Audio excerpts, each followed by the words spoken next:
आज आम घरके आसीला काऊ माछ। तो चलन काऊ माछ झोल आपण संगे सेयार करबी। फास्ट मुई काण कली काऊ माछ के भल किना काटी कुटा किना ताके सफा करदेली और सेने हल्दी और नून टिके देकिना ताके भल किना मिसई देली। तापरे गोटे कढ़ई नहीं गली और कढ़ई रे तेल देकिना ताके भल किना गरम करदेली। तापरे गोटे गोटे किना माछ के पके किना ताके भल किना भाजी दमा। पूरा लाल लाल हैला पते ताके भल किना भाजी दमा। एबे आम माछ भजा पूरा केते सुंदर किना लाल लाल किना भाजी गला ना। एबे आमे ताके गोटे जगह ने काढ़ी थमा। एबे आमे मसलार प्रिपरेशन करमा। अदा लहसुन प्याज सुखा मिर्चा धनिया जीरा के मुई बाटी देली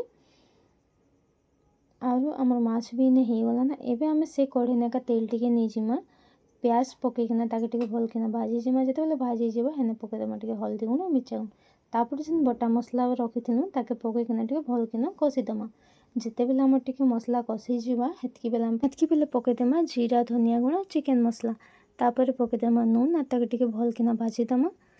तापर पके देमा पैन ताके टिके भल किना भाजी दमा। जिते बेले मसला रु तेल अलगा ही जीवा हेतकी बेले आम ऐड कर देमा टमाटो और टमाटो जिते बेले सिझी जीवा हेतकी बेले आम पके देमा धनिया पत्ता ताके भी टिके भल किना भाजी देमा।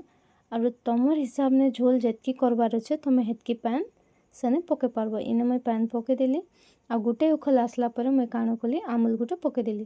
तापर जेन माछ भाजी किना रखिथिनु ताके सेने पके देमा आ 2-3 उखल आइला पते ताके सिझे देमा।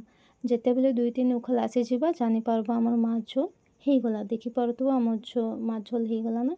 एबे आमे ते गरम गरम गोटे जगह ने काढ़ी दमा। मैं इने रहूचे नेक्स्ट वीडियो रे देखामा।